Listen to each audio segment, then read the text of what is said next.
Can you imagine a world where life and death were intrinsically linked, where the very act of existence was a sacred dance with the cosmos?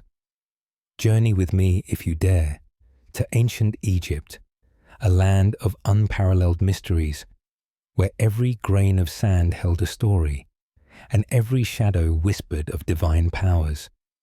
What if the most profound secrets of human civilization weren't found in monumental tombs, but in the rhythm of a farmer's life, or the simple act of baking bread? Prepare to be astonished as we peel back the layers of time, revealing the hidden truths that shaped an empire. Under the scorching Nile sun and within the colossal shadows of monumental temples, life unfolded to an ancient rhythm. At dawn, farmers emerged from humble dwellings to till their fields, while priests ignited sacred incense on stone altars. In workshops, artisans hammered copper and carved reliefs, immortalizing gods and pharaohs. Merchants crossed vibrant markets, bartering linen, spices, and magical amulets, as scribes hunched over papyrus, recording taxes and decrees with almost divine precision. Beneath Karnak's towering columns, nobles paraded, draped in fine linen, perfumed with rare oils. As the sun set, homes illuminated with oil lamps, mothers sang soft melodies, laborers shared barley beer, and elders narrated myths where chaos and order danced eternally. All under the watchful eye of Ra, who sank into the horizon only to be reborn the next day. From the earliest human civilizations, interaction with the natural environment shaped not only the survival of peoples, but also their social structures, religious beliefs, and cultural expressions.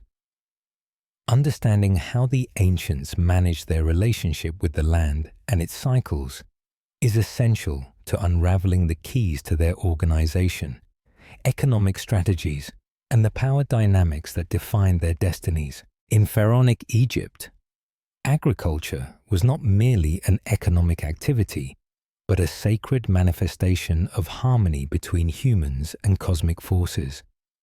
The behavior of the Nile, whose periodic floods fertilized the fields, was interpreted as a divine act ensuring the continuity of life.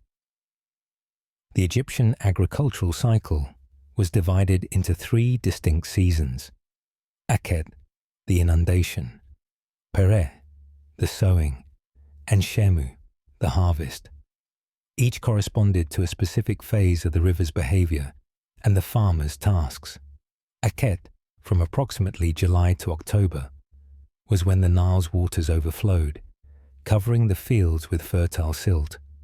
Pereh, from November to February, marked the water's retreat and the start of sowing. Finally, Shemu, between March and June, was the harvest season, when grain ripened under the scorching Egyptian sun. Mastery of this agricultural calendar was fundamental to the consolidation of the Egyptian state. The Nile's regular and predictable floods allowed for highly efficient agricultural planning, leading to productive surpluses capable of sustaining the urban population, financing great works, and maintaining a permanent army. This natural order, carefully synchronized with the social order, bestowed upon the pharaoh his role as guarantor of cosmic balance, or Mat. Agriculture formed the structural basis of ancient societies, and particularly in Egypt, it was the axis upon which the entire civilization was built. Its importance lay not only in its ability to feed the population, but also in its profound impact on societal development. The transition from hunter-gatherer societies to agricultural communities represented a true revolution in human history. In ancient Egypt's case, this transformation solidified during the late Neolithic, around 1500 BC, when populations settled in the Nile Valley, began cultivating cereals like wheat and barley, and domesticating animals.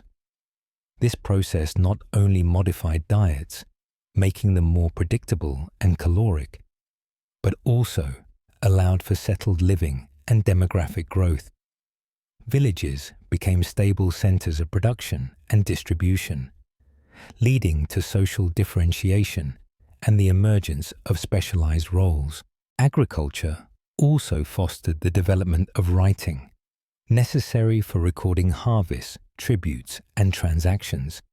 The earliest hieroglyphs found on clay tablets and ostraka reflect this administrative concern, where agricultural accounting held a prominent place. Among the deities related to food and agricultural products, Tenenet, or Tenenit, held a particular place as the goddess of beer. This beverage, made from fermented barley, was fundamental to the Egyptian diet, both for its nutritional value and ritualistic properties. Beer was one of the primary caloric sources for the common people and part of the rations distributed to workers on large construction projects. Furthermore, it played a central role in religious offerings, as it was believed that gods, like humans, needed food and drink to sustain themselves. Tenenet not only protected beer production, but also the fertility of the fields and the prosperity of homes. Her festivals, celebrated with abundant drink and music, symbolized life's triumph over climatic adversities and natural threats. Egyptian agrarian administration was notable for its level of organization and state control. Lands largely belonged to the pharaoh, temples, and elites, who exploited them through peasants who had to deliver a portion of their harvest as taxes. Egyptian cuisine employed fermentation, drying, and preservation techniques that extended food shelf life in an adverse climate. One of the most eloquent testimonies about the relationship between food and social stability is the Famine Stela, a text engraved on the island of Sehel during the Ptolemaic dynasty, but set in the time of Pharaoh Djoser. It recounts a prolonged drought that affected Egypt for 7 years, causing famine, death, and despair.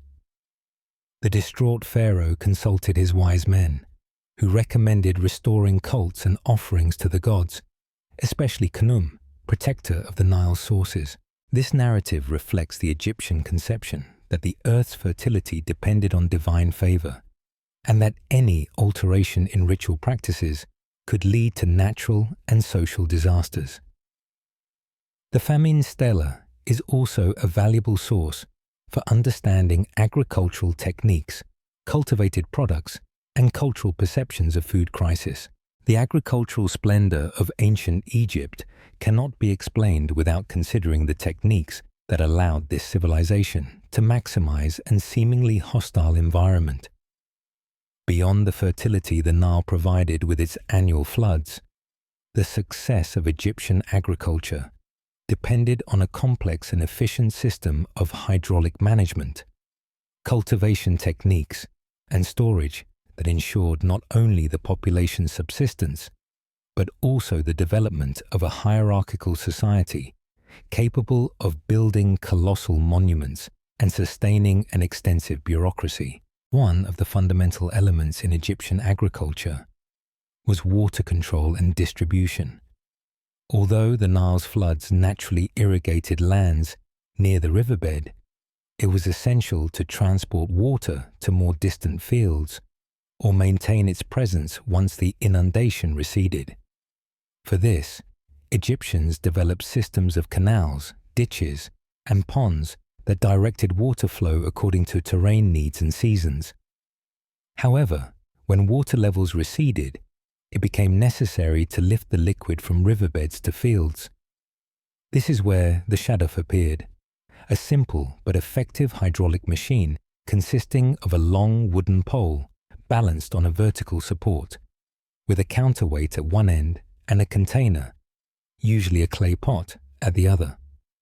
The operator lowered the pot into the water, filled it, and, aided by the counterweight, raised it to pour the contents into distribution ditches.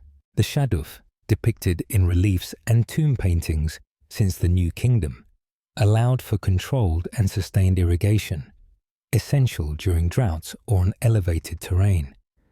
Its use continued for centuries and, in fact, is still used in some Nile regions today. Transporting water from main canals to fields involved meticulous logistics.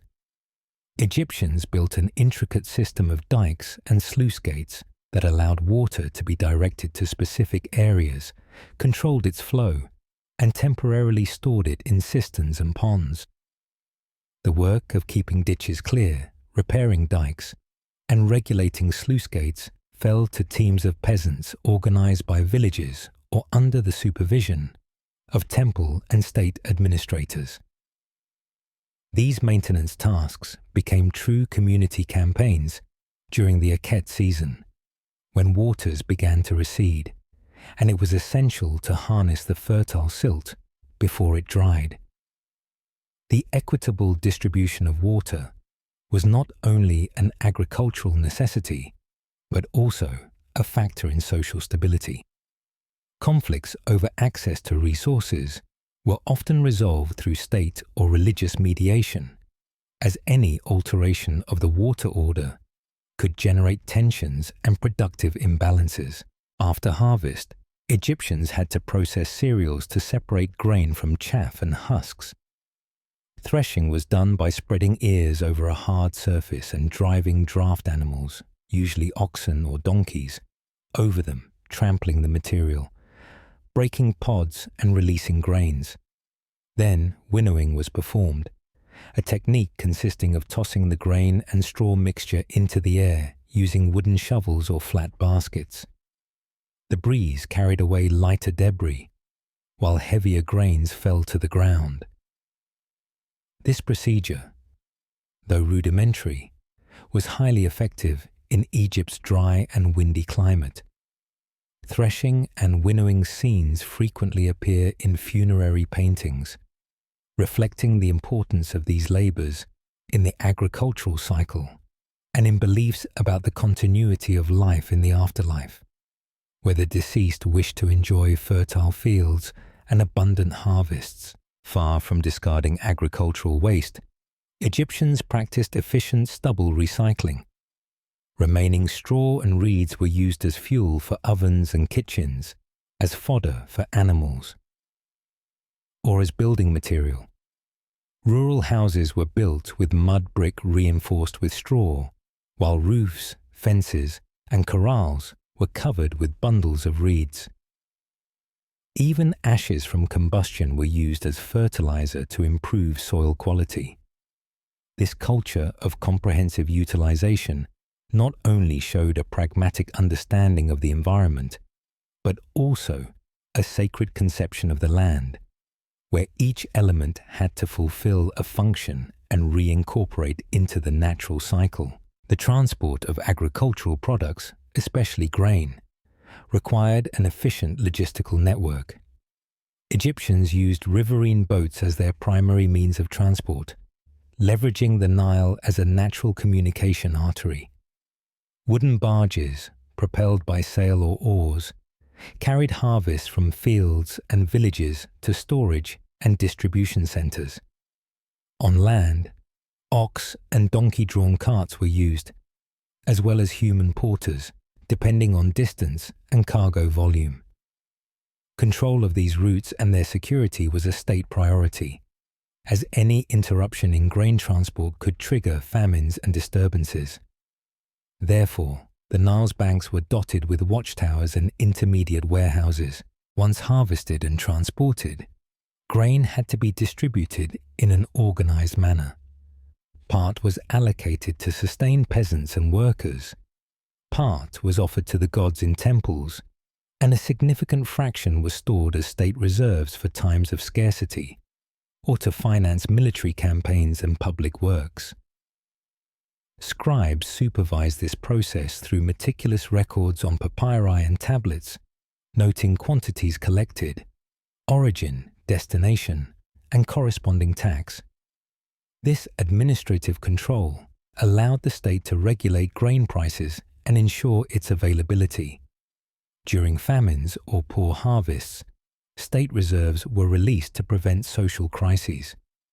The efficient management of these reserves was one of the keys to pharaonic stability. Egyptian granaries were specialized constructions for storing large quantities of cereal safe from humidity, rodents, and deterioration.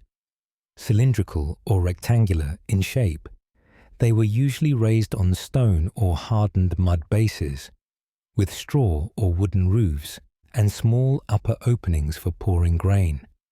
Some granaries, especially those belonging to temples or the pharaoh, could hold thousands of kilograms of cereal and were protected by soldiers or guards. The importance of these warehouses is reflected in texts and reliefs, where their construction, maintenance, and supervision are depicted. Their existence allowed for a constant food flow in low production years and served as a depot for in-kind tributes. Essential in an agricultural economy, before consumption, grain had to be processed, which included cleaning, milling, and sifting. Women and enslaved people manually ground cereal on flat stones using stone rollers, obtaining a coarse flour used to make different types of bread.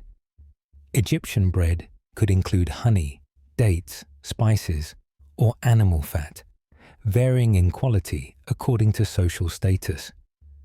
Grain was also used to prepare beer through controlled fermentation of bread soaked in water with yeast. The technical knowledge accumulated in these practices allowed Egyptians to develop a balanced diet and a culinary tradition that lasted for millennia. From the earliest stages of human settling, animal domestication played a central role in the economic, social, and symbolic development of ancient civilizations. In ancient Egypt, the relationship between humans and animals transcended mere utility to integrate into religious, funerary, and family systems. Egyptians not only depended on animals for agricultural work, transport, and food, but also granted them a prominent place in their homes and in their vision of the afterlife. Cattle were, undoubtedly, one of ancient Egypt's most valuable resources. The ox, in particular, played an essential role in agriculture, used to pull wooden plows and to trample crops during threshing. Its physical strength facilitated land work and large-scale food production. Cattle censuses were a common practice, and their possession was an indicator of wealth and social status. Temples and pharaonic dependencies housed large herds managed by specialized officials who supervised their breeding, feeding, and reproduction. Cattle also had symbolic value. In religious iconography, cows and bulls represented fertility, strength, and the cyclical renewal of nature. The goddess Hathor, for example, was depicted with a cow's head or horns and was considered the protector of motherhood and harvest. Ritual animal sacrifice was part of offerings to the gods, especially in agricultural and funerary festivities. Sacrificed animals were skinned, and their meat distributed among priests, administrators, and ritual participants, integrating the sacred and the practical in the same ceremony. Beyond productive livestock, Egyptians domesticated a wide variety of animals for effective and symbolic purposes. Pets held a special place in Egyptian homes, common in both rural and urban settings. Among the most frequent pets were monkeys, ferrets, gazelles, ibises, and falcons. These animals not only served as companions, but, in many cases, were considered incarnations of deities or symbols of good fortune. They were meticulously cared for and often buried with their owners or in specific necropolises, accompanied by protective amulets. The presence of pets in daily life is documented in numerous reliefs and mural paintings where dogs, cats, and monkeys appear interacting with their owners in domestic scenes, hunting, or leisure. These animals were an active part of the family dynamic, even receiving proper names as recorded in certain administrative and funerary papyri. One of ancient Egypt's most remarkable achievements in domestication was the introduction of the domestic cat, Felis sylvestris libica, into daily and religious life.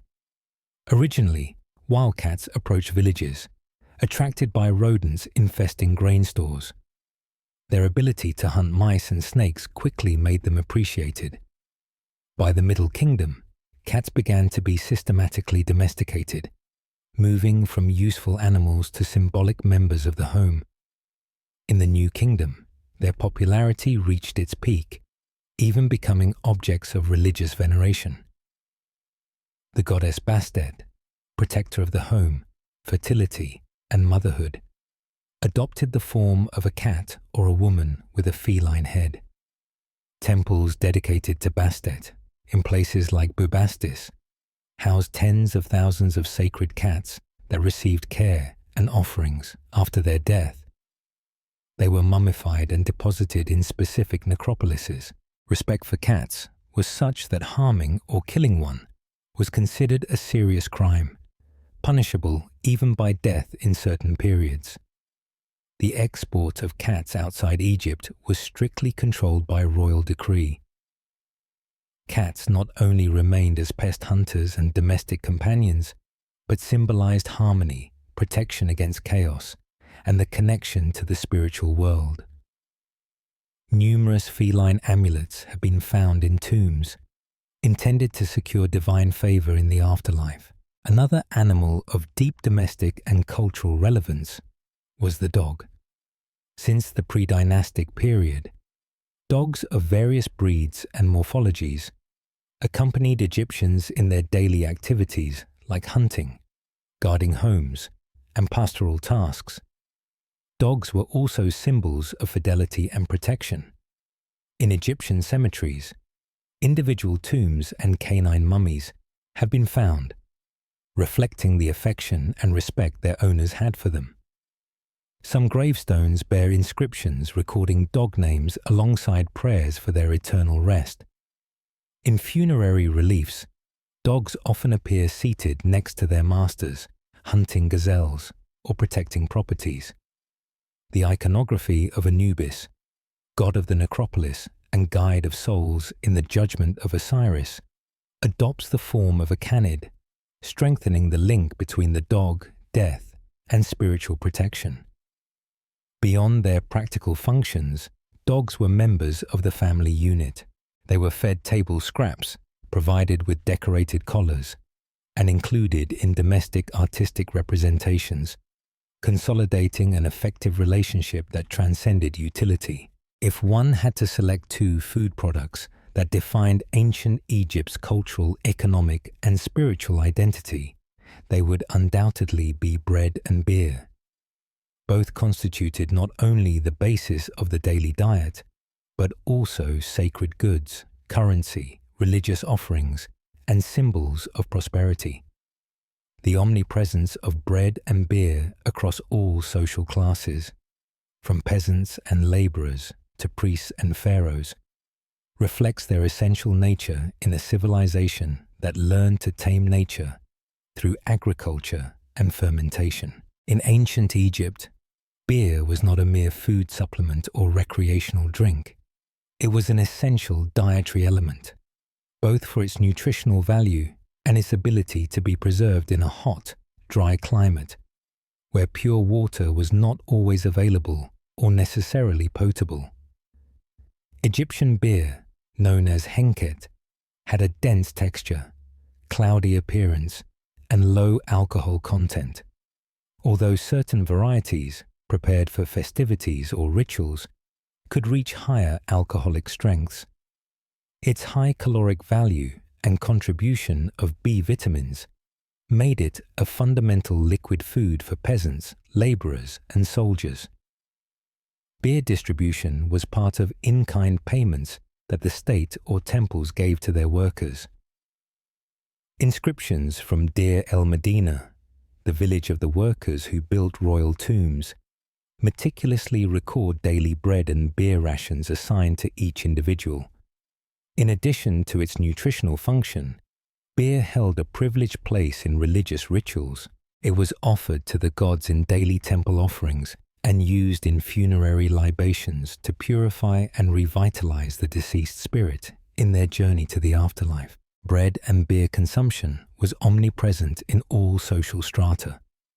From the peasant to the high official, no one went without these products, though quality and variety differed by social position. Peasants received coarse, dense crumbed bread, often made from second-quality cereals, and thick beer, rich in solid remnants. Upper classes, however, enjoyed breads made with selected wheat, sometimes flavored with honey, dates, or spices, and beers filtered and fermented with more careful techniques. Both products accompanied every meal and were considered indispensable in family, religious, or state celebrations. In ritual banquets, loaves of bread and jars of beer were distributed as symbolic and nutritious offerings, strengthening the bond between the living and the gods. Bread and beer making in ancient Egypt combined empirical knowledge transmitted orally with communal practices. Although methods varied by region and era, basic principles remained relatively stable over millennia. To make bread, grain was manually ground on flat stones. The resulting flour was mixed with water and natural yeast, obtained from spontaneous fermentations or sourdough starters. Bread shapes were diverse, round, conical, rectangular, with central holes, or decorated with seeds. Beer was produced from partially baked bread, known as beer bread, which was crumbled and mixed with water and fermented dates. This mash was left to ferment in open vessels for several days. Fermentation was an essential process to obtain a nutritious, digestible, and slightly alcoholic beverage. Egyptians used natural yeasts present in the environment and in dates to cause alcoholic fermentation of the resulting must. From the mixture of beer, bread, water, and cereal remains, fermentation temperature and time were controlled empirically, relying on accumulated experience from generations of brewers. Some medical and administrative papyri contain indications about recommended proportions and times, although many of these recipes have been lost. Large state or temple breweries produced hundreds of liters daily, stored in sealed clay jars for popular consumption offerings and rituals. Beer filtration was performed before consumption, as Egyptian beer was thick and contained bread remnants, grains, and yeast. Vegetable fiber sieves, woven baskets, or simple linen cloths were used.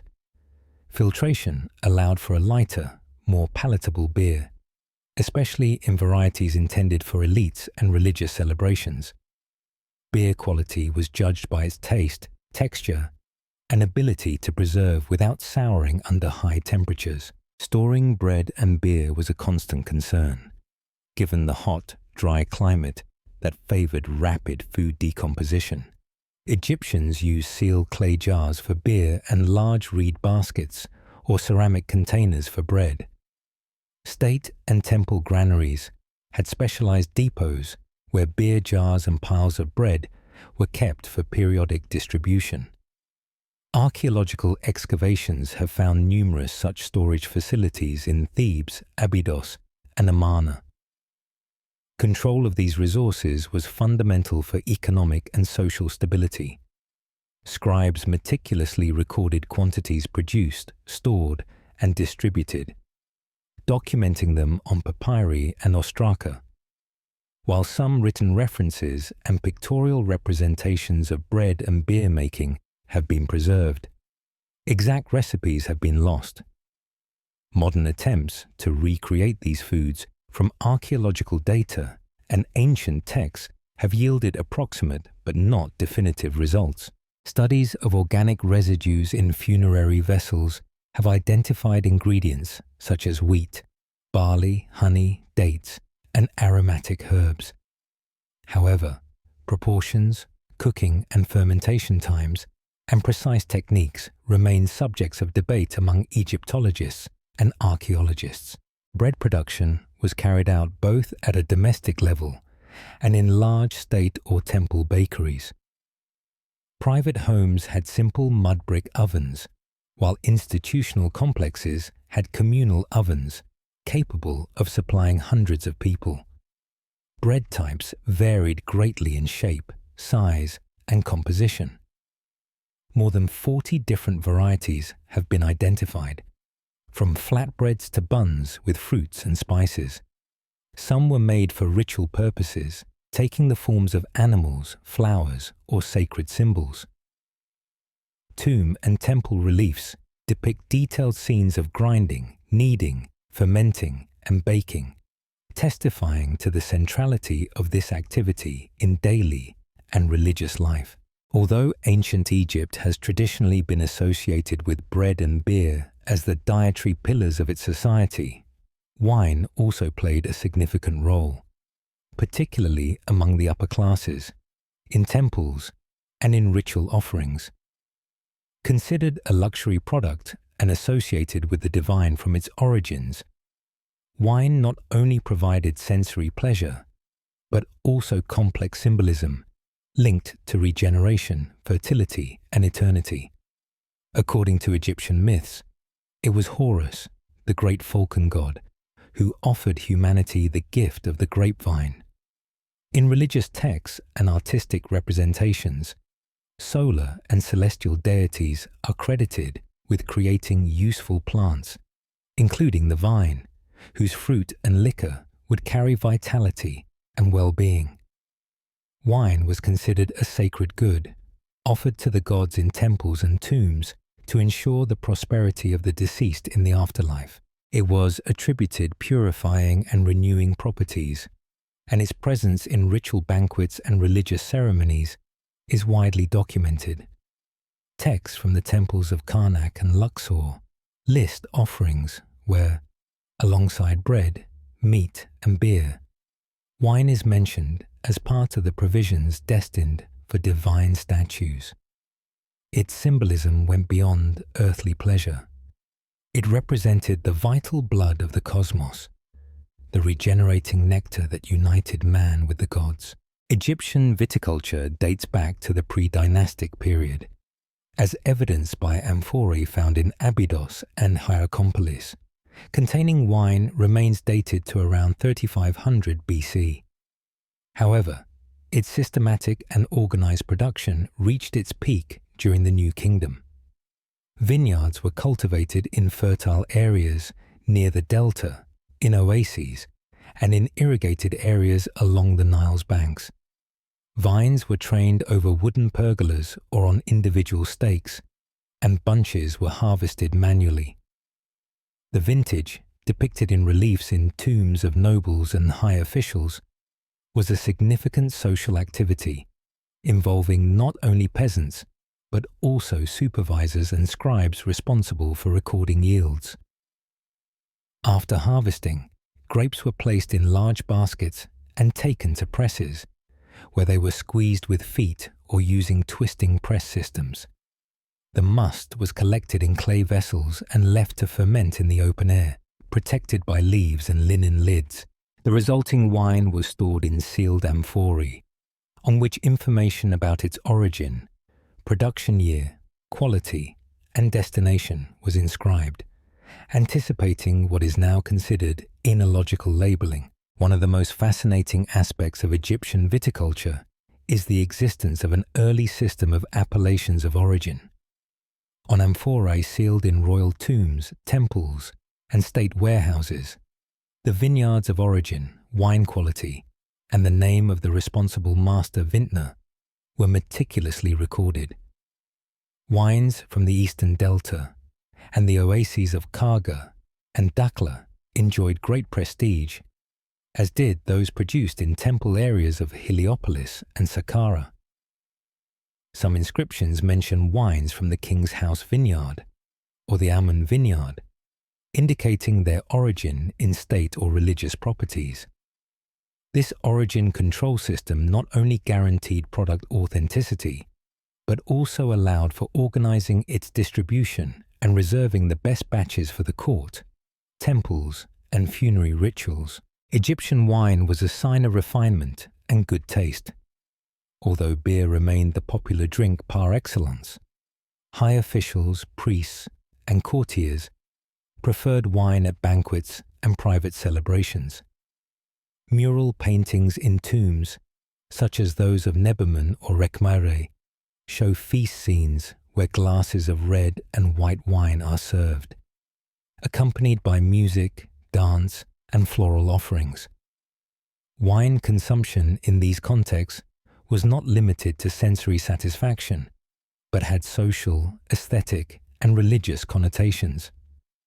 Wine tasters, serving the pharaoh and temples, were respected figures, in charge of selecting the best harvest for official banquets and sacred ceremonies. Wine amphorae with superior quality inscriptions were destined for rituals in the temples of Karnak and Luxor, or for offerings in the tombs of nobles.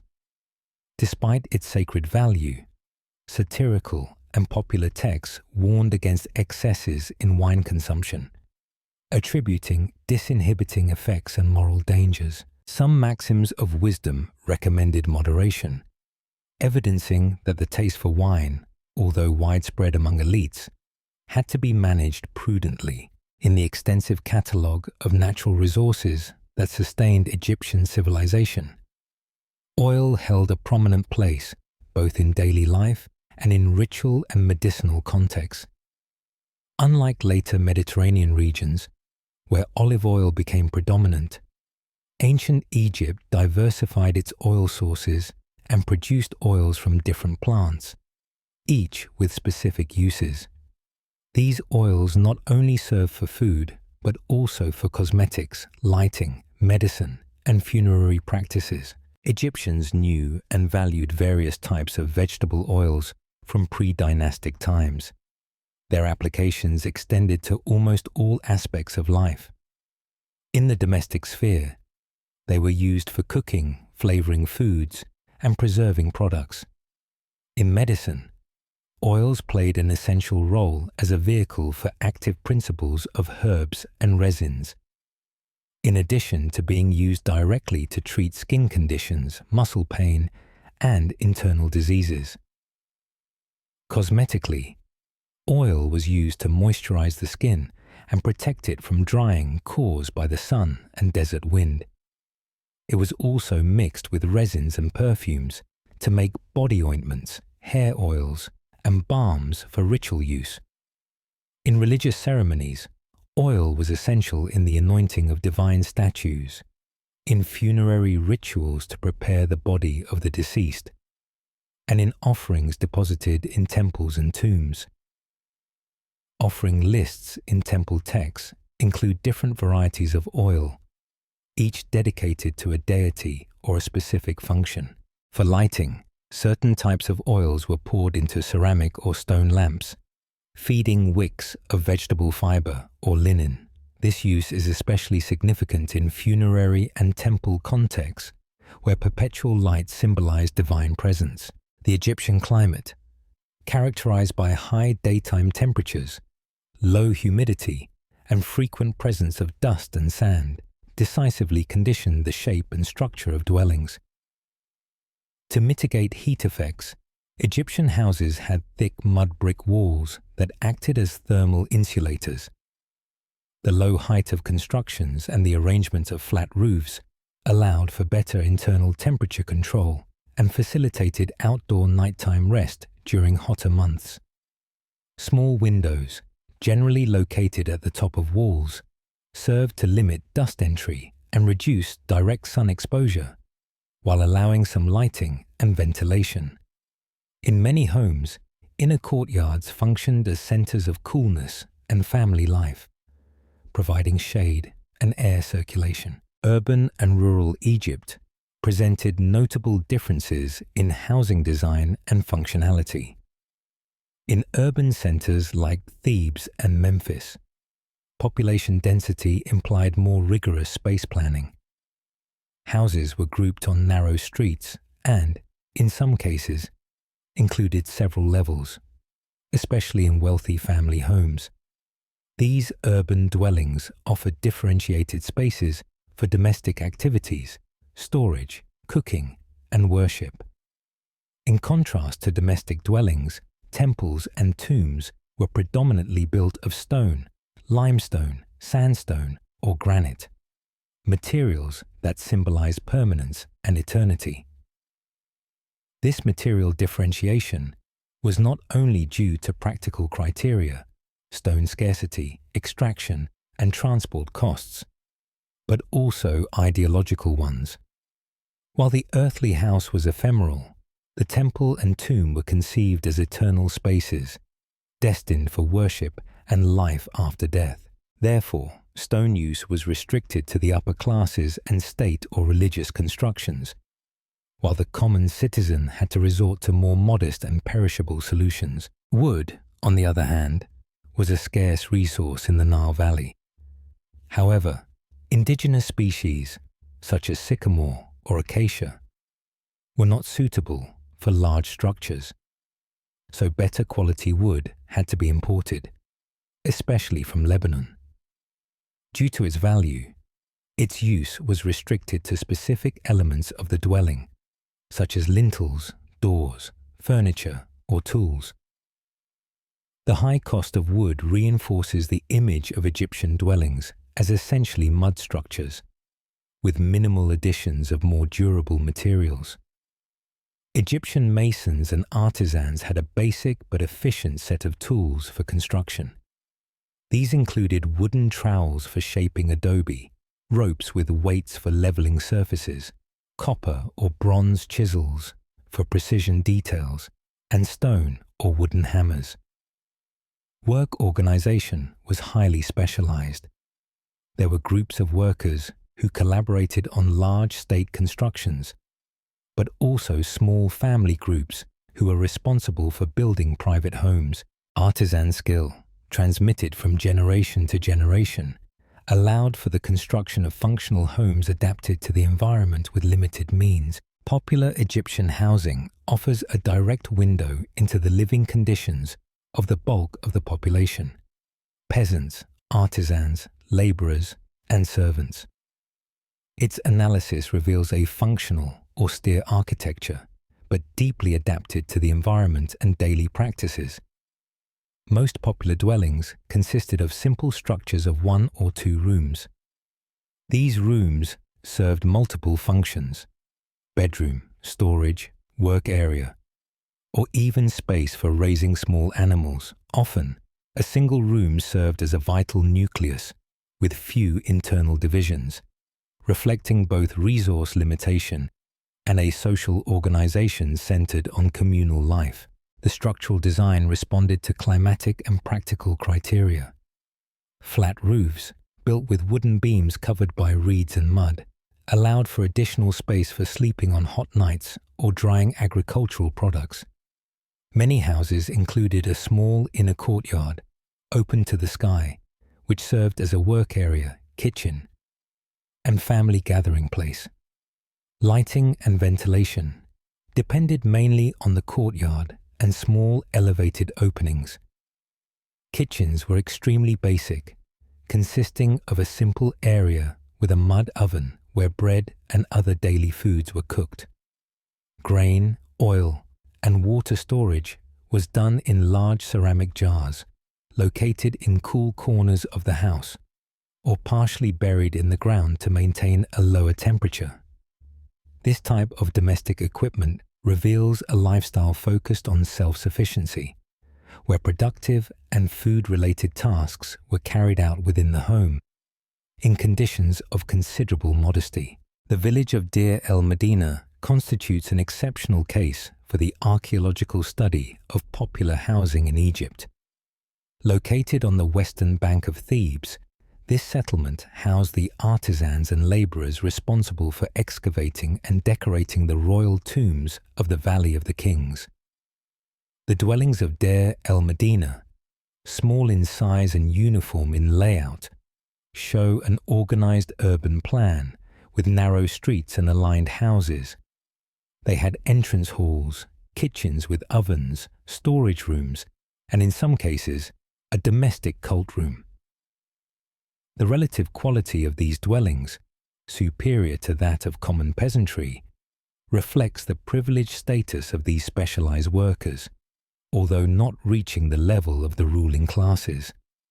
Through the study of this village, one can observe how even at the lower levels of the social hierarchy, housing constituted a structured, functional, and spiritually significant space. The dwellings of artisans and scribes represent an intermediate level within the housing hierarchy of ancient Egypt.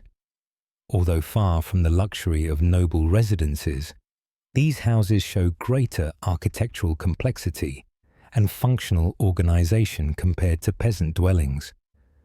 Artisans and scribes, considered skilled and relatively privileged members within the Egyptian labor structure, lived in larger dwellings with several interconnected rooms. Their professional position granted them economic stability, which was reflected in a more solid construction, with reinforced walls and more durable roofs. Some dwellings even incorporated a second level or a functional rooftop. This type of dwelling could be found in specialized urban areas such as the aforementioned Deir el-Medina, or in areas near workshops and administrative precincts. Unlike the more rudimentary popular dwellings, these houses had a more defined spatial organization. There was a clear separation between the kitchen area, generally equipped with an oven and space for grinding grain, the storage areas where food, utensils, and documents were kept, and the rooms dedicated to rest. This spatial segmentation reveals a growing concern for order, functionality, and privacy within the home, elements that reflect the social ascent of its inhabitants. Although still modest, the furniture in these homes was more varied and functional. Beds consisted of elevated wooden structures with woven ropes, often accompanied by stone or carved wood pillows. Chairs with backrests and low tables were common, as well as decorated chests or boxes for storing personal belongings, tools, or papyri. These objects not only improved living conditions, but also evidenced the access of these groups to specialized crafts, such as carpentry, and to an economy with exchange capacity. In terms of decoration, austerity predominated, although not an absence of meaning. Walls usually remained unadorned, but painted ceramics were used for food storage and consumption, as well as rush mats to cover floors or serve as sleeping or sitting bases. The presence of amulets and small apotropaic objects was common, especially linked to protective household deities such as Bes or Taweret.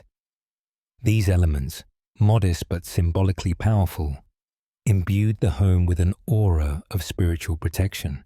The dwellings of high-ranking officials and Egyptian nobles constitute a clear example of how domestic architecture reflected social stratification and political and economic power in ancient Egypt. At the center of ancient Egyptian domestic architecture are the royal palaces, imposing residences intended not only to house the pharaoh and his court, but also to project his divine authority and his role as mediator between gods and humanity. These palatial complexes were not mere dwellings. They were material expressions of cosmic order and the monarch's absolute power.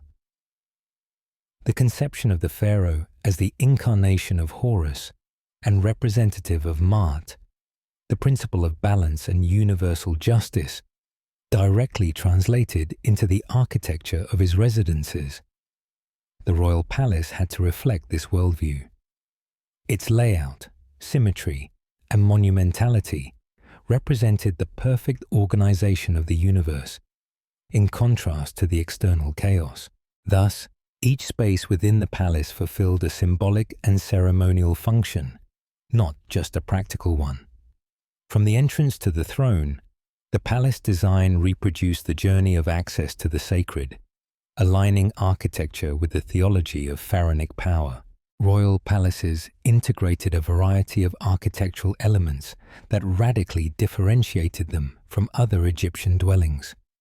Among the most characteristic were hypostyle halls, large covered spaces supported by rows of columns used for audiences and ceremonies.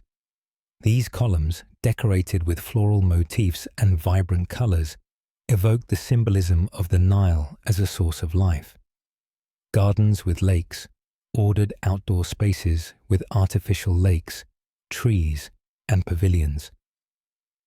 These gardens were not merely ornamental. They symbolized primordial creation and the fertility brought by the Nile, recreating in miniature the ideal landscape of the Egyptian universe. The throne, located in an elevated hall or at the end of a central axis, marked the culmination of the spatial journey. It was the place where the pharaoh dispensed justice and affirmed his role as the center of political and divine order. The case of the royal palace at Amarna, modern Tel El Amarna, the capital founded by Akhenaten, constitutes a singular example of palatial architecture. The city's urban and architectural design reflected the principles of solar monotheism, theism promoted by the pharaoh. The Great Palace of Amarna combined private residences, ceremonial halls, workshops, and storage rooms, all articulated around large courtyards and avenues. Its visual integration with the landscape and solar orientation stood out, in coherence with the cult of Aten, the deified solar disk. Although ephemeral, this architectural project symbolizes the pharaoh's transformative power over space and ideology, and shows how the palace could act as a vehicle for large-scale religious and cultural reform. In the Egyptian mentality, the palace was not just a residence. It was the house of the living God, a secular sanctuary from which the pharaoh, as an incarnate divinity, governed the world. Every act performed within it had a ritual character, and the architecture itself participated in the expression of sacredness. From this perspective, the palace's constructive elements, its proportions, decoration, and location, had to guarantee not only the sovereign's comfort, but also the cosmos's stability. In this sense, the royal palace functioned as an axis between the divine and the terrestrial, like the temple, though with more political and administrative functions. The royal palaces of ancient Egypt, more than residences, were architectural symbols of the ideology of power. Their monumental scale, the richness of their forms, and their connection to cosmic order make them key pieces for understanding the integrating function of architecture in a civilization where the sacred and the political were inseparable. By studying these spaces, it is revealed how the pharaoh's home was, ultimately, the earthly manifestation of universal balance. Beyond its architectural structure, the Egyptian home was a deeply human space where daily life unfolded, values were transmitted, and social order was reproduced. Through the study of family dynamics, domestic rites, and daily activities, it is possible to reconstruct the lived experience of ancient Egyptians in their homes. The family constituted the basic unit of Egyptian society. The typical model included the father as head of the family and main provider, the mother as household administrator and child caregiver, and children, whose growth and education were of utmost importance. In higher economic households, the presence of servants or enslaved people who assisted with domestic chores, childcare, or agricultural and artisanal tasks was also common. This family structure not only had a practical function, but also a symbolic one. The home was conceived as a microcosm of harmony, where each member played a role within the general balance. Although the temple was the center of public worship, Egyptian homes also housed spaces for private devotion. Many dwellings had small altars or niches dedicated to protective household deities, such as Bes, Taweret, or Hathor, and to ancestors whose memory was kept alive through symbolic offerings. These sacred spaces, decorated with stelae, images, and amulets, were used for prayers, daily rituals, and petitions for protection, health, or fertility. Religion, therefore, was not limited to the state, but permeated domestic life at all levels. The early education of Egyptian children began at home, where they learned society's fundamental values: respect for elders, obedience, religiosity, and responsibility. Mothers were primarily responsible for this formative stage, transmitting practical knowledge related to daily life. Children of artisans, scribes, or nobles could then continue their education in formal schools, especially if they aspired to administrative positions. However, even in these cases, the home remained the primary space for moral and social instruction. Within the domestic sphere, tasks were distributed by gender, though not strictly rigidly. Women were mainly responsible for cooking, weaving, childcare, and managing the domestic store.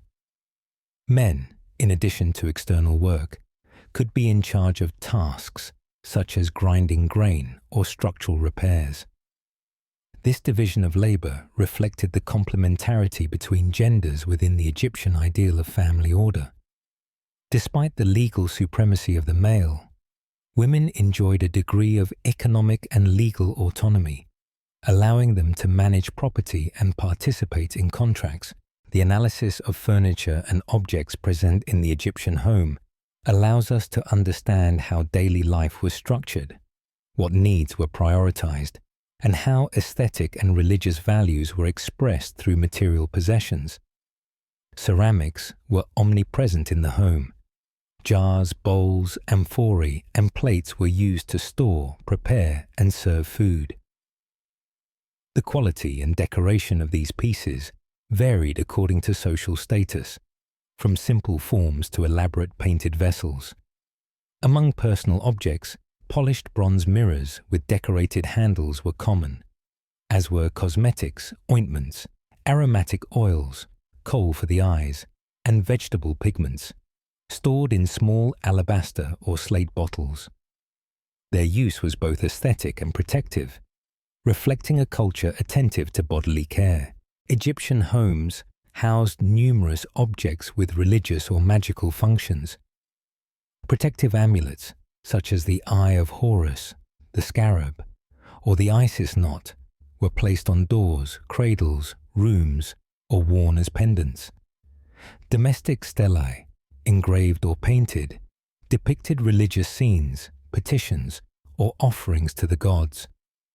The symbol of Ma'at, goddess of order and justice, was recurrent in these spaces as a constant reminder of the need to maintain harmony in all aspects of life.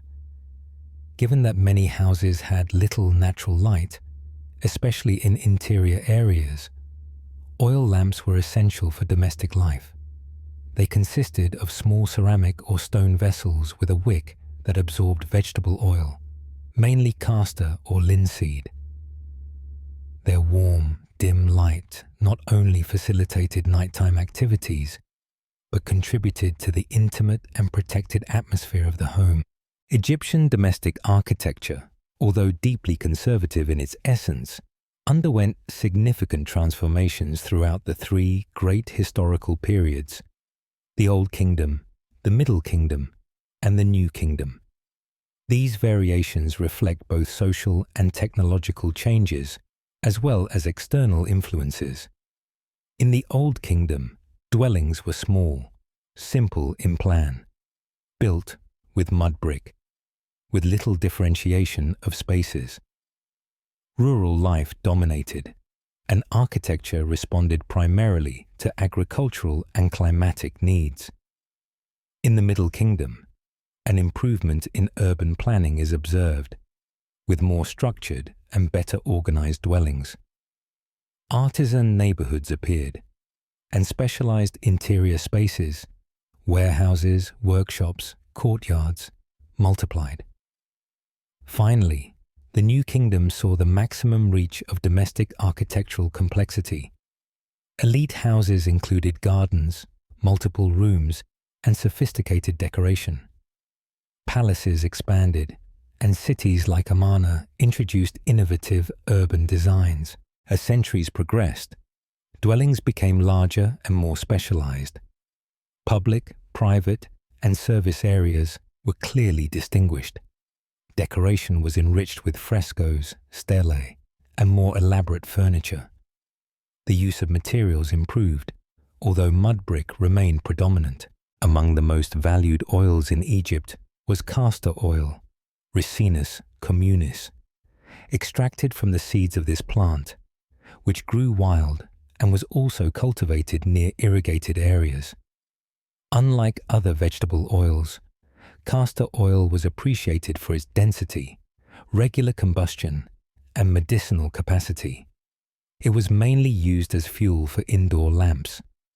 The viscosity of castor oil ensured a long-lasting flame and less susceptibility to drafts in enclosed spaces of temples, palaces, and homes. This use is well documented in tomb reliefs and in representations of domestic scenes. From a medical point of view, castor oil was used as a natural laxative, an application recorded in various medical papyri, such as the Ebers papyrus and the Kahun papyrus. It was also applied to burns, wounds, and skin diseases due to its emollient properties. In cosmetics, it was included in hair ointments to prevent scalp dryness and improve hair shine. Egyptian texts recommend mixing it with other essences and oils to obtain aromatic lotions. Although the olive tree, Olea europaea, was not native to the Nile Valley, there is evidence of its cultivation in Egypt since the New Kingdom, when interaction with Crete, Syria, Palestine, and Cyprus facilitated the introduction of this species. Olive trees were cultivated mainly in the delta and oases, where the climate and soil allowed their acclimatization. Olive oil, however, remained a luxury product reserved for elites and temple rituals. Due to its difficulty of obtaining and the limited volume of local production, Egypt imported olive oil from the Mediterranean Levant for centuries, especially from Canaan, Cyprus, and the Phoenician coasts. Amphorae found in funerary and temple contexts contain inscriptions that identify their contents as olive oil, often along with its origin and quality. In the ritual sphere, it was used to anoint divine statues and to embalm bodies mixed with aromatic resins. In the domestic context, its use was limited due to its cost.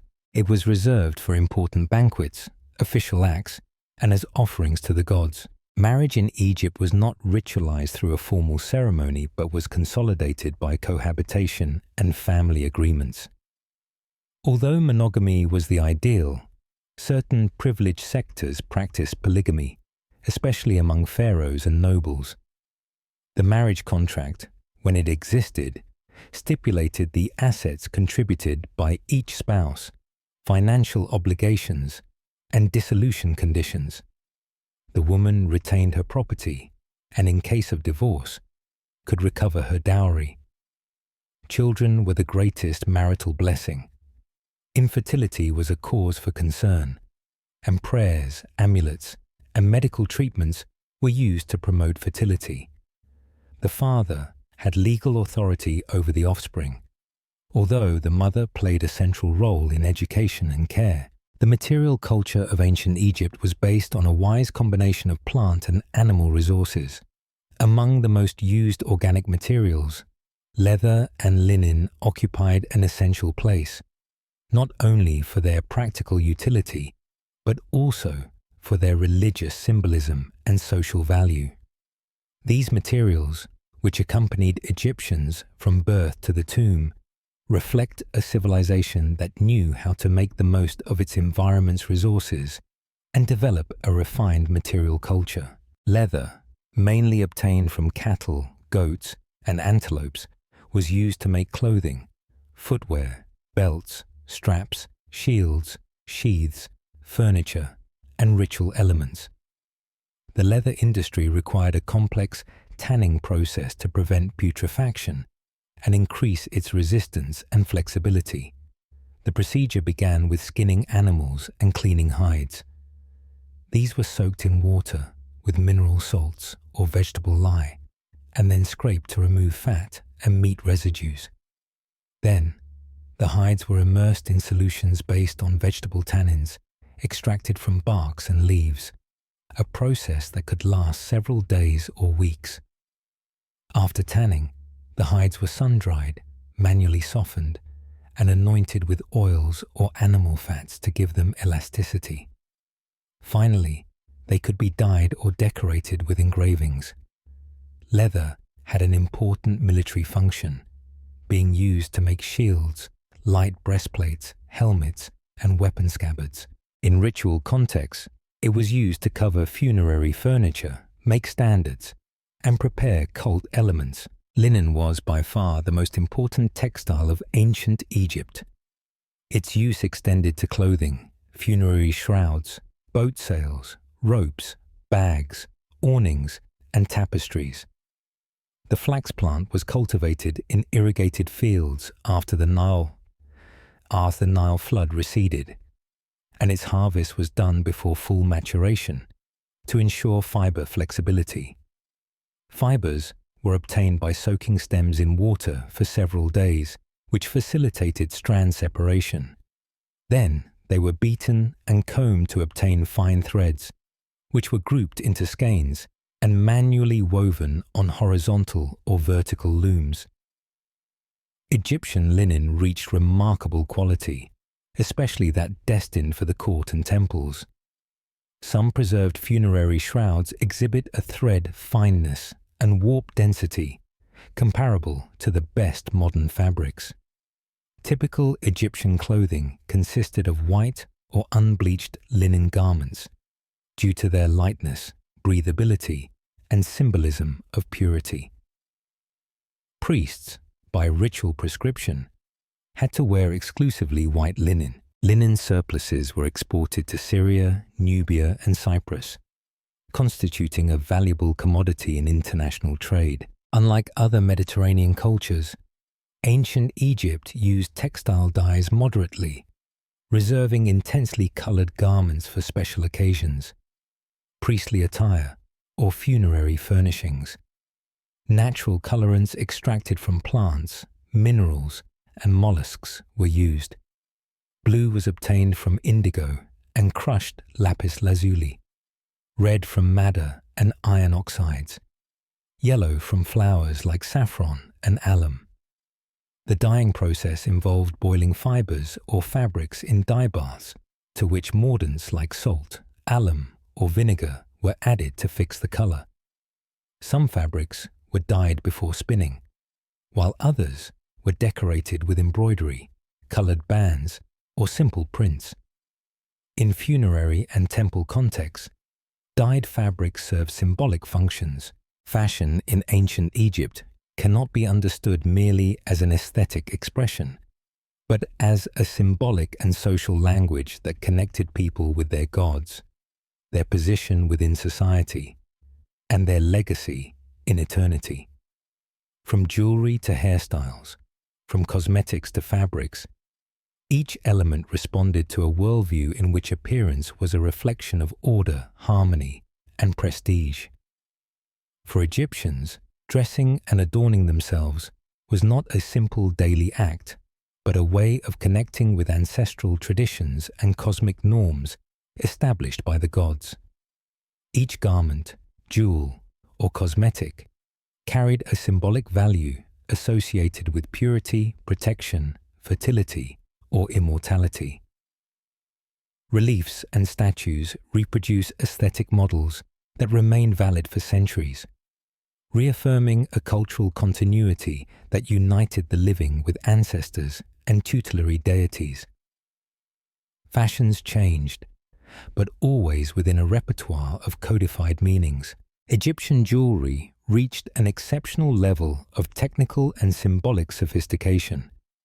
Necklaces, bracelets, earrings, rings, pectorals, and diadems were made of gold, silver, electrum, and precious stones like lapis lazuli, turquoise, and carnelian.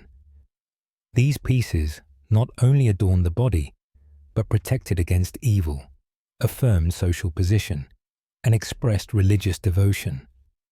Amulets carved in the form of scarabs, ankhs, wedged eyes, or divine figures were integrated into necklaces and belts. Tutankhamun's tomb has provided the best repertoire of pharaonic jewelry, revealing meticulous artistry in filigree work, cloisonné, and gem inlay. Gold was considered in Egypt as the flesh of the gods, an eternal, incorruptible, and luminous material. Its use was reserved for royalty, gods and their statues, and the funerary furnishings of elites. Gold was extracted from mines in Nubia and the eastern desert, and worked by casting, repoussé, and chasing. Funerary masks, like Tutankhamun's, symbolized the divine transfiguration of the deceased. The value of gold was not only economic, but essentially sacred. Gold offerings to temples, gilded statues, and royal ornaments proclaimed the ruler's union with celestial powers. Although conservative in many aspects, Egyptian fashion experienced subtle changes throughout the dynasties. Dress forms, tunic lengths, adornments, and hairstyles reflected periods of cultural openness, foreign influences, or variations in social structure. During the Old Kingdom, simple, body-hugging garments predominated. In the Middle Kingdom, the use of pleated dresses became widespread, and in the New Kingdom, tunics were adorned with embroidery and transparencies. Contacts with Syria, Nubia, and the Aegean introduced new fashions, such as patterned fabrics with colored beads and more elaborate wigs. Egyptian clothing was mostly made of linen due to its lightness and symbolic whiteness. Men wore loincloths, tunics, and robes, while women wore strap dresses or long tunics. Personal care and makeup were of great importance in Egypt for aesthetic, protective, and religious reasons. Men and women applied ointments, perfumes, and makeup made with natural ingredients. The use of body oils and perfume lotions protected the skin from the sun and the dryness of the desert environment. Kohl, a black pigment obtained from galena, was the most widely used cosmetic by men, women, and children. It was applied around the eyes with wooden or bone sticks, forming thick, elongated outlines. In addition to its decorative function, kohl had antiseptic and protective properties against eye infections, common in a dusty and sunny environment. It also symbolized clairvoyant vision and magical protection, and its use is documented from the pre-dynastic period to the Greco-Roman era. Egyptian hairstyles varied according to age, gender, and social position. Men usually wore short or shaved hair, although for special festivities and ceremonies, they wore wigs. Women preferred long, straight hair, often adorned with ribbons, diadems, and flowers. Hairstyles could include braids, buns, and curls, according to the fashions of each era.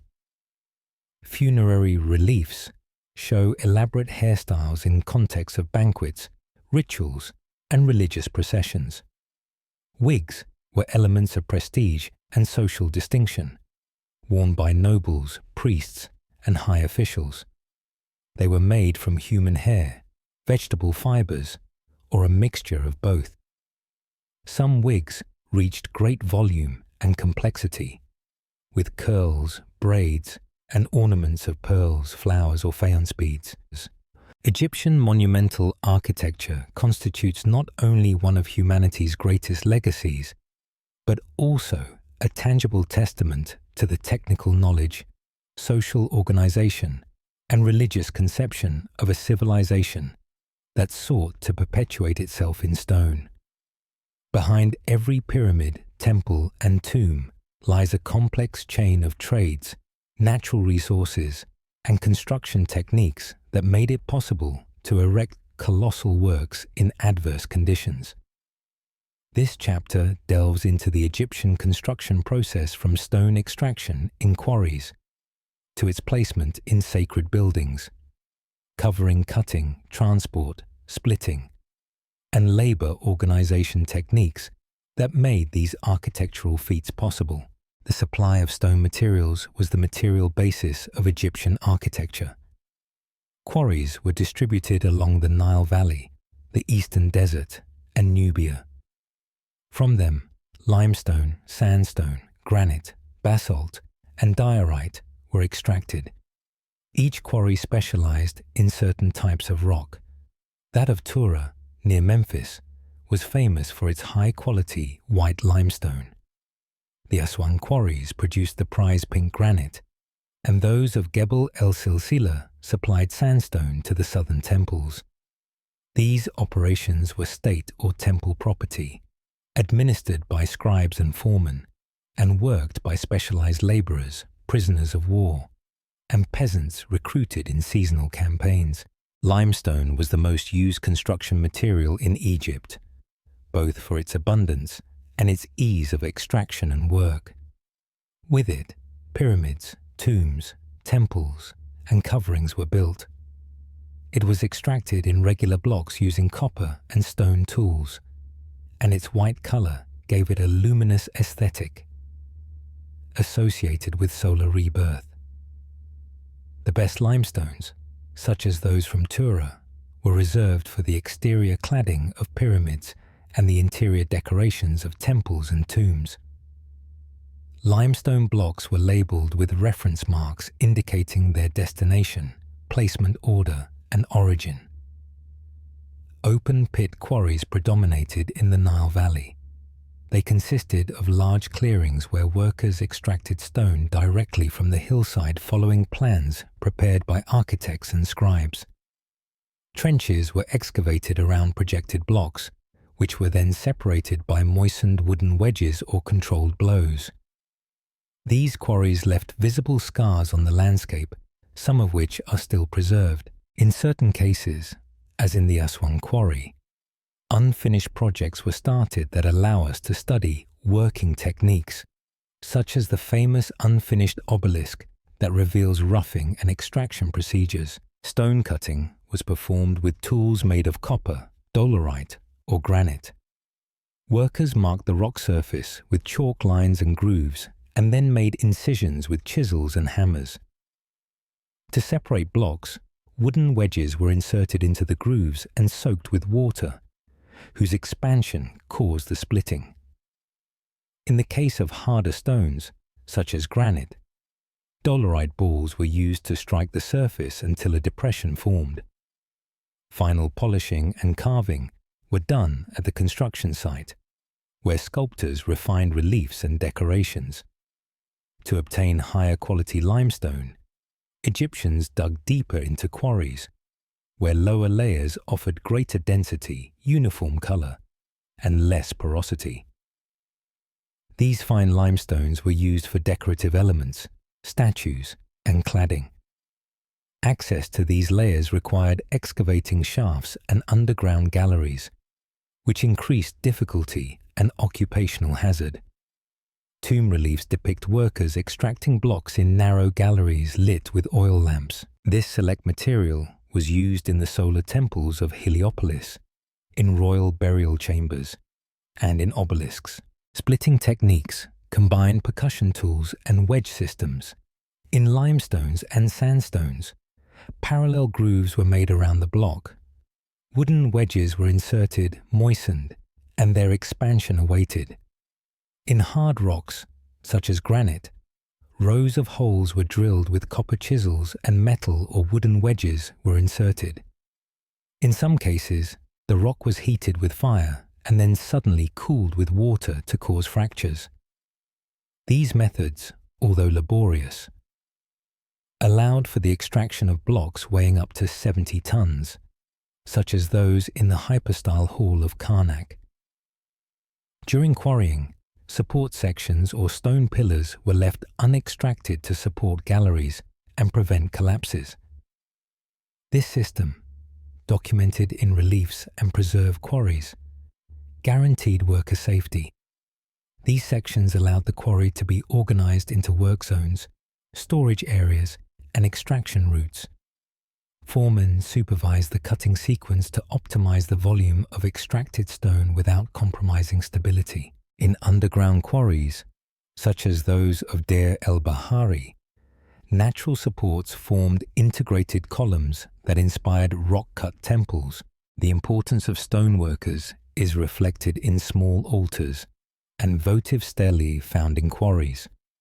These improvised altars, dedicated to tutelary gods like Ptah, Amun, or Horus, sought to protect workers from accidents and ensure the good progress of the work. Workers erected these altars when starting a trench or completing a section. On them, they deposited offerings of bread, beer, and flowers, and performed purification rituals. These vestiges attest not only to popular religiosity in workplaces, but also to the social and symbolic value attributed to those who transformed raw rock into eternal monuments. Behind every pyramid, temple, or tomb of ancient Egypt were thousands of anonymous hands whose skill and effort made it possible to realize the most ambitious projects in ancient history. Far from the simplistic image of mass slavery, monumental works were carried out through a complex labor organization, comprising specialized workers, temporary peasants, and state administrators. Workers on pharaonic constructions came from diverse social backgrounds. Mostly, they were peasants recruited during the inundation season, when their fields were underwater, and temporarily joined large construction projects. They were joined by specialized artisans, stonemasons, sculptors, carpenters, painters, potters, and scribes. There were also war slaves, although their number was smaller than popular culture has imagined. These workers lived in organized villages next to the works, such as the famous Deir el-Medina, and received rations of bread, beer, onions, and dried fish. Skilled workers received better food, clothing, and medical care. Egyptian constructive success was based on the existence of multiple trades and specific skills. Stonemasons selected and extracted blocks. Transporters moved them on sledges and rafts. Masons set them, and sculptors decorated reliefs. Carpenters made tools, scaffolding, and molds. Brewers and bakers supplied the workforce. Scribes recorded supplies, working days, and yields. This system of interdependent trades allowed for tackling enormous scale projects like the Great Pyramid, whose construction required tens of thousands of workers for decades. The Egyptian state apparatus had a highly efficient administration. Officials were responsible for recruiting labor, organizing shifts, managing tool and food warehouses, and recording work progress. Scribes wrote daily reports on the number of workers, their productivity, and incidents. The papyri of Deir el-Medina and the inscriptions in Rekhmira's tomb show how strict administrative control was maintained. The system provided for breaks, religious holidays, and family leave. Efficient workforce management ensured work continuity and prevented conflicts. Land transport of materials, especially stone, was a colossal task. Egyptians lacked wheeled vehicles capable of supporting heavy weights, so they used wooden sledges on which blocks were placed. To facilitate movement, the ground was leveled and watered, reducing friction. The reliefs from the tomb of Jehuti-Hotep show more than 170 men dragging a stone colossus. In addition to sledges, wooden rollers, levers, and inclined ramps, built with mud brick, sand, and stone fragments, were used to raise blocks to different heights. Transporting blocks weighing up to 70 tons required meticulous planning. Stones were extracted in rectangular blocks, marked with reference inscriptions, and loaded onto sledges. Workers divided their forces into groups coordinated by foremen, who organized maneuvers with rhythmic chants to synchronize effort. For works in areas far from the Nile, sledges traveled deserts and plains following previously prepared routes with rest stops and water depots. River transport was the backbone of Egyptian logistics. The Nile allowed for moving large blocks, statues, obelisks, and building materials from quarries to cities. Flat-bottomed wooden barges, propelled by sail or oars, adapted to the weight of the cargo, were used. Some barges could transport up to 60 tons. The Karnak reliefs show scenes of these transports. During the Nile floods, boats navigated more safely, taking advantage of water depth to transport obelisks from Aswan to Thebes. The discovery of the Wadi el-Jarraf papyri, dated to Khufu's time, has provided valuable information on the organization of material transport for the Great Pyramid. These documents record the activities of the crew of a boat named Mera, which transported limestone blocks from Tura to the Giza Plateau. They detail shifts, cargo, docking points, and travel initiation rituals. These are the oldest surviving administrative documents and confirm Egyptian logistical sophistication. Each vessel carried a cargo of stones according to its capacity. Blocks were loaded using wooden ramps and secured with ropes. To prevent sinking, barges were designed with lateral reinforcements and compartments. Navigation times were carefully planned to avoid running aground during low Nile levels. Cargoes were recorded in detailed lists indicating weight, origin, and destination, ensuring exhaustive control. River transport not only facilitated monumental constructions, but also allowed for articulating trade, administration, and political relations along the Nile. Convoys of boats transported, in addition to stone, grain, oil, wood, wine, and tributes from the provinces. Each shipment had foremen, scribes, and surveillance personnel. This transport system transformed the Nile into Egypt's vital artery, ensuring resource mobility and the territorial cohesion of an empire based on stone and water. Art in ancient Egypt was, above all, a tool to maintain cosmic balance and perpetuate social order.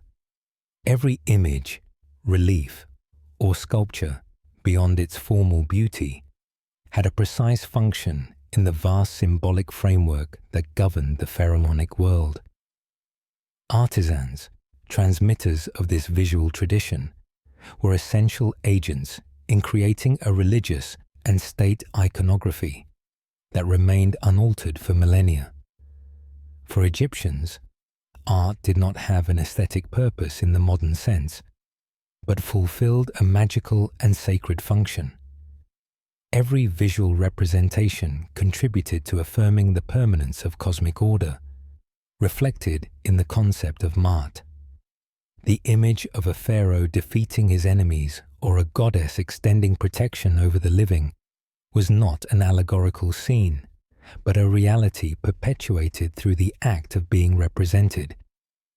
Each work had to respect precise conventions, canonical proportions, hierarchical schemes, ritual frontality, and a codified chromatic language. These norms ensured the magical efficacy of images and their ability to act in the visible and invisible worlds. Egyptian artisans formed an indispensable professional class, composed of sculptors, painters, carpenters, goldsmiths, weavers, and stonemasons. Although most belonged to the lower classes, some achieved prestige and recognition, especially those who worked directly for the pharaoh or in state temples. They were organized into state and temple workshops, led by master artisans. Each workshop had apprentices, specialized workers, and supervisors, ensuring the continuity of traditional styles and techniques. Egyptian art was governed by strict stylistic conventions. Human figures were represented following symbolic logic: head and legs in profile, eyes and shoulders frontal. This scheme was not due to a technical limitation, but to the need to show each body part in its most recognizable position. The size of figures indicated their social hierarchy. The pharaoh occupied the largest scale, followed by gods, high officials, family members, and enslaved people. Scene composition responded to a narrative logic that combined simultaneous images and sequences ordered by horizontal registers. Drawing and painting constituted the basis of all mural and sculptural decoration. Artists first traced outlines with red or black ochre lines, using grids to maintain exact proportions. These grids, still visible in many tombs, served to organize human figures, animals, and architectural elements. Colors, extracted from mineral pigments, were applied to wet plaster or directly onto stone. Each hue had symbolic value. Green evoked fertility and regeneration. Red indicated power or chaos. Yellow represented the flesh of the gods, and blue, the firmament and primordial waters. Every Egyptian composition sought visual harmony that reflected divine order. The balance between figures, the symmetrical distribution of elements, and the proportion of scenes obeyed a ritual logic. Even in combat scenes, order had to prevail. The pharaoh, invincible at the center, defeated enemies in a submissive position, and gods sanctioning victory. This principle of order also applied to the arrangement of funerary objects, temple furnishings, and depicted landscapes, where symmetry and reading clarity were fundamental. In Egyptian art, the representation of chaos was carefully controlled. It could only be shown defeated and subjected by legitimate authority. Images of prisoners, wild animals, or gods of disorder appeared limited by geometric frames or under the feet of sovereigns. This visual treatment reflected Egyptian ideology, according to which art was a tool to affirm the supremacy of order over chaos, thus perpetuating cosmic stability. Egyptian reliefs and sculptures combined decorative, ritual, and magical functions. They were carved in limestone, sandstone, wood, or precious metals. Reliefs could be sunk, ideal for interiors and shaded areas, or in bas-relief, used outdoors. Three-dimensional sculptures represented gods, pharaohs, and high dignitaries. Full-body statues, busts, seated figures, or walking figures populated temples, tombs, and palaces. Surface finishing, polychrome application, and the use of hieroglyphic inscriptions integrated the work into a complex visual and verbal code. Before executing reliefs and paintings, artisans made preliminary sketches on ostraca, stone or ceramic fragments, or directly on walls. These sketches allowed for defining composition, correcting errors, and experimenting with anatomical details. Many of these sketches have survived, revealing artists' skill and their capacity for synthesis and abstraction. They are valuable testimonies of the training and methodology of Egyptian workshops. Egyptian sculpture developed around principles of frontality, symmetry, and eternity. Statues had to endure intact to guarantee the presence of the ka, the vital principle, in the physical world. They were made with noble materials such as granite, basalt, and diorite for divine and royal representations, and with limestone or wood for smaller figures. Sculptors mastered techniques of roughing, polishing, and polychromy. Even in small format works like ushabtis and votive statuettes, the canons of proportion and symbolic meaning were respected. Although belonging to the popular sectors, skilled artisans enjoyed better social conditions than peasants and labourers. Their technical knowledge and proximity to state or religious power conferred certain privileges, specific housing, superior food rations, and access to goods that the general population did not enjoy. The names of some master sculptors like Imhotep or Beck have endured, reflecting their prestige. However, most artisans remained anonymous, merged into the collective continuity of workshops. This famous literary text, drafted during the Middle Kingdom, offers a humorous and critical description of Egyptian professions, extolling the figure of the scribe against the hardships of artisans, farmers, and labourers. Through satirical exaggerations, the text highlights the toil of stonemasons, the risks of tomb painters, and the privations of carpenters. Although humorous, the text evidences harsh working conditions and Egyptian social hierarchy. The village of Deir el-Medina constitutes the most precise window into the world of Egyptian artisans. Founded to house the workers responsible for building and decorating the royal tombs of the Valley of the Kings, this highly organized community had dwellings, workshops, warehouses, wells, and its own necropolis.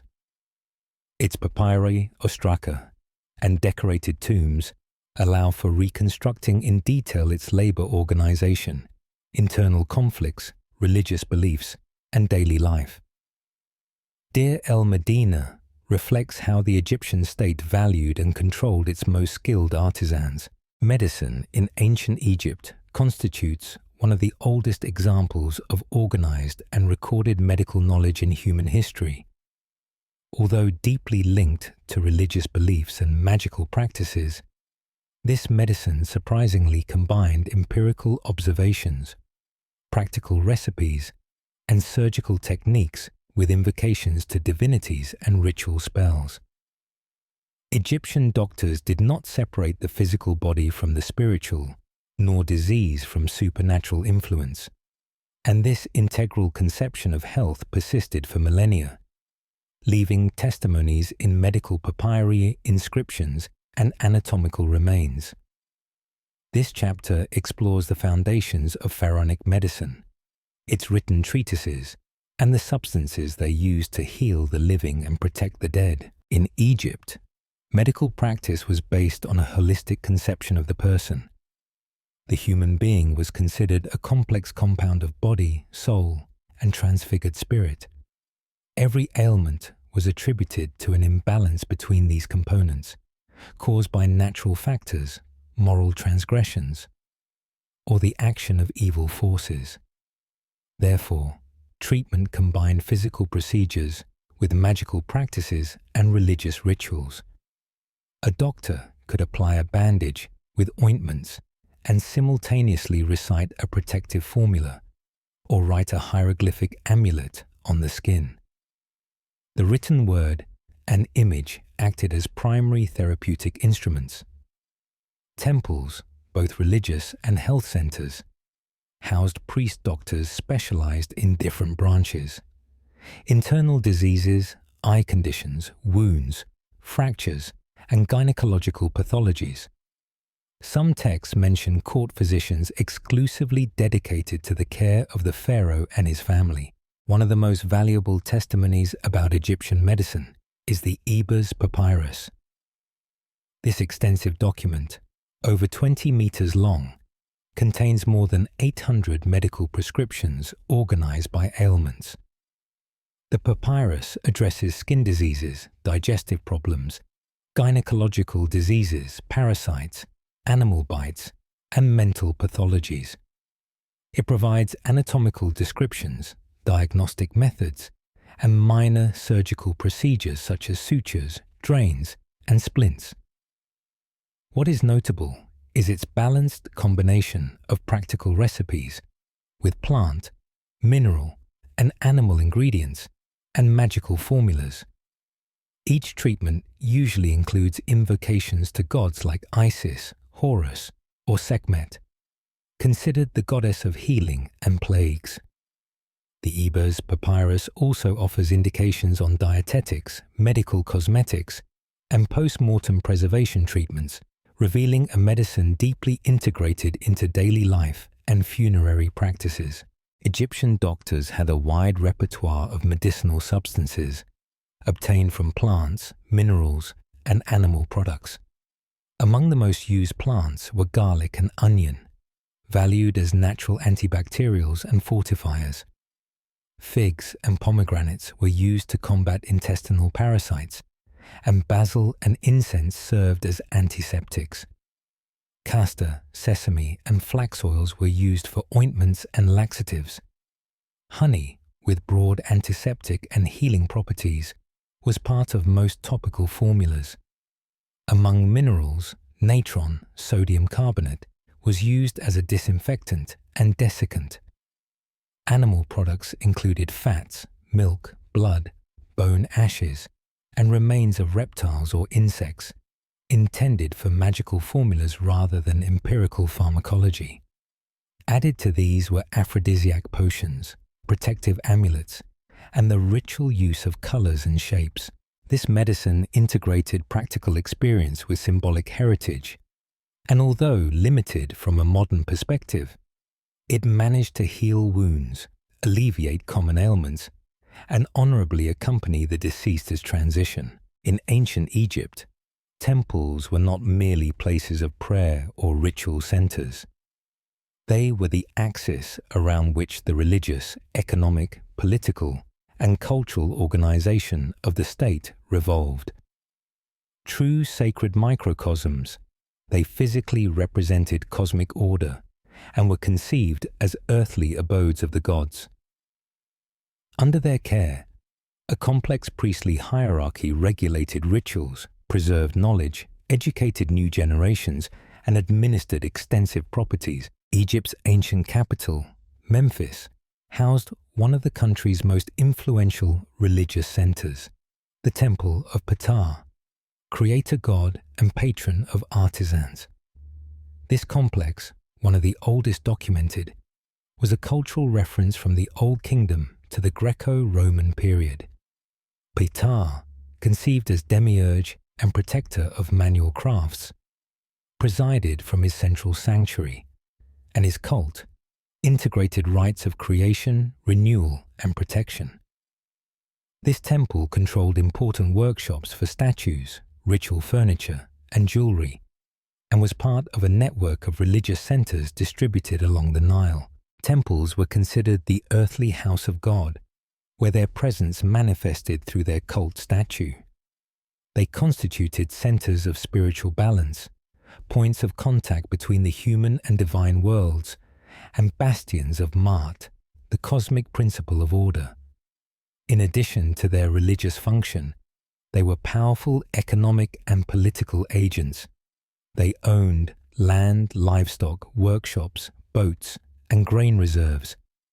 They managed trade routes, organized festivities, financed constructions, and maintained scribal schools. Each temple was constituted as a city in itself, with residential areas for priests, warehouses, kitchens, minor chapels, libraries, and teaching areas. Egyptian temples featured a canonical architectural structure. The walled enclosure housed the monumental portico or pylon, followed by courtyards, halls, and hypostyle halls, and the sacred chapel. The progression of spaces involved a journey from external light to internal gloom, symbolizing the journey to the heart of creation. Mural decorations depicted rituals, royal victories, and festive processions. The sanctuary housed the god statue, visible only to the high priest and the pharaoh, who acted as intermediaries between the human and the eternal. Egyptian temples organized religious festivities open to the people, where divinities were venerated in river and land processions. During these celebrations, statues of the gods left their hidden sanctuaries and toured the domains under their protection. Processions included choirs, musicians, offerings, ritual dances, and libations. Feasts reinforced social cohesion, renewed the bonds between the divine and human, and proclaimed the pharaoh's benevolence as guarantor of cosmic balance. Among the vestiges of Memphis, the colossal alabaster sphinx stands out. Although its face is eroded, it is associated with Amenhotep II, or Ramesses II, the Sphinx, a solar symbol and protector of temples and tombs, guarded the entrance to sacred enclosures. This monumental piece testifies to Memphis's sculptural splendor and its connection to royal and divine iconography, preserving the original ritual arrangement of Egyptian sphinxes, lion's body and human head, a synthesis of physical power and sovereign intelligence.